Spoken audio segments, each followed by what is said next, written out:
मैंने अपने काम से कुछ दिनों की छुट्टी ली है और मेरे पति भी घर से ही काम करते हैं। कल मार्गशीर्ष गुरुवार है और मैं बाजार में नहीं जा सकती, इसलिए मैंने अपने पति से कल की पूजा के लिए कुछ फूल और पान के पत्ते लाने के लिए कहा। उन्होंने बाजार से 4 नारियल भी खरीद लिए, प्रत्येक 25 रुपए का। कुल मिलाकर उन्होंने 4 नारियल खरीदे। घर आते समय उन्होंने 2 खीरे, कुछ हरी मिर्च और भिंडी भी खरीदी। जब मैंने उनसे पूछा कि क्या उन्होंने नारियल के लिए मोल भाव किया, तो मुझे निराशा हुई क्योंकि उन्होंने मोल भाव नहीं किया। मैंने कहा कि ठीक है। सबसे पहले मैंने खीरे, मिर्ची और भिंडी को साफ सुथरा किया। बाद में दूध का पैकेट फ्रिज में रखा। उसके बाद मैंने मिर्चों के डंठल निकाले और उन्हें प्लास्टिक के डिब्बे में रखकर फ्रिज में रख दिया ताकि मिर्च लंबे समय तक ताज़ी रहे।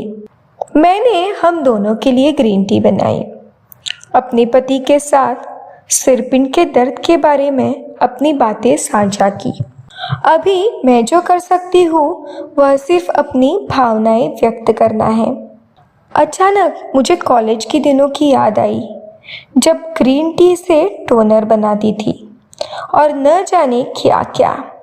इसलिए ग्रीन टी की पत्तियाँ फेंकने के बजाय मैंने उन्हें दोबारा उबाला और स्प्रे बोतल में डालकर रख दिया और चाय ठंडी होने के बाद पुरानी गुलाब जल की बोतल में भर दिया। उसके बाद मैंने अपने पति से कहा कि वे मेरे बालों पर थोड़ा ग्रीन टी का छिड़काव करें और इससे मुझे वाकई संतुष्टि का एहसास हुआ।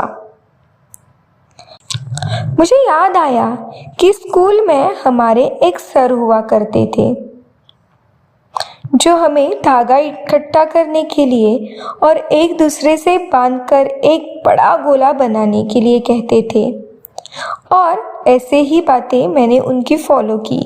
और जब मुझे एक बड़ा बॉल मिल जाता था, यानी कि गोला मिल जाता था, तब मैं बहुत खुश होती थी।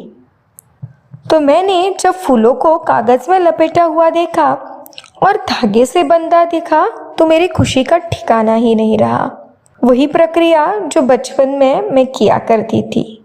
आज भी ऐसा करके मुझे खुशी हुई। मुझे अपनी दादी याद आ गई जिन्हें मैंने 2 साल पहले खो दिया और अब सुरपिन से हूँ तो उन